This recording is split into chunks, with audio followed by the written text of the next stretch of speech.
सांख्यिकी के अंतर्गत आज हम देख रहे हैं कि कोई भी हमारे पास संख्याएं दी हुई हैं, उनका समांतर माध्य किस प्रकार से ज्ञात कर सकते हैं। समांतर माध्य के लिए हमारे पास एक और शब्द है जिसको औसत कहते हैं, इंग्लिश में एवरेज, ठीक है।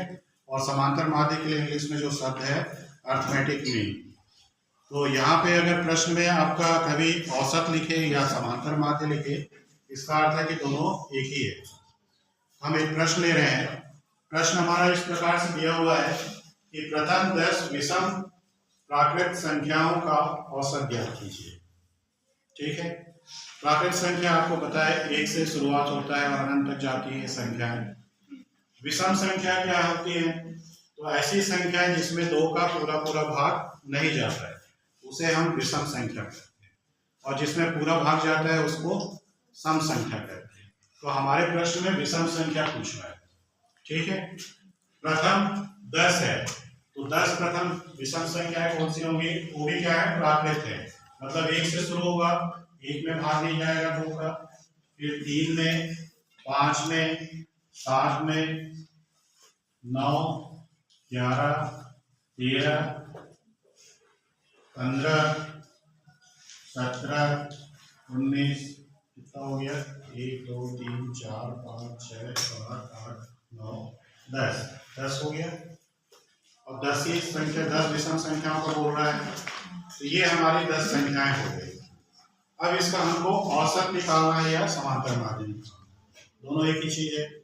तो इसको निकालने के लिए जो हमारे पास सूत्र होता है समांतर माध्य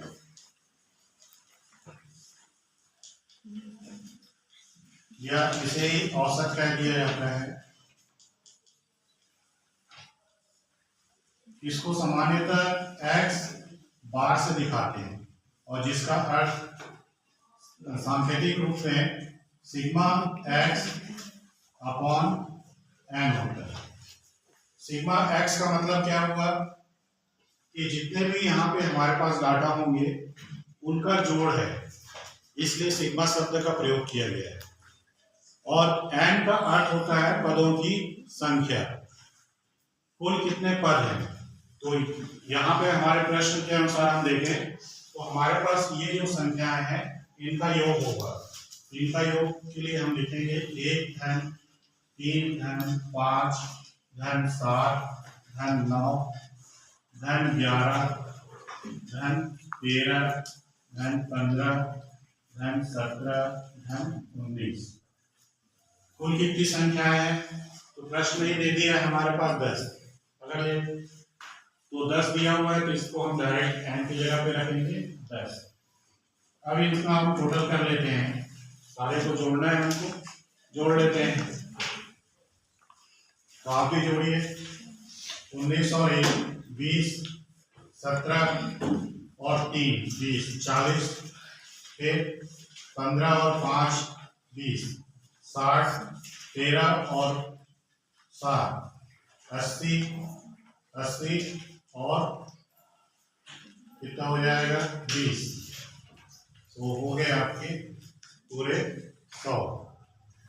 1 2 3 4 5 पूरे हो गए आपके 100। और इसको हमको भाग किससे लेना है? 10 से। तो 10 से भाग देंगे तो 10 बार में ये पूरा पूरा कट जाएगा। अगर नहीं कटेगा तो दशमलव में हमारा उत्तर आएगा, ठीक है। कट जाएगा तो काट देना है।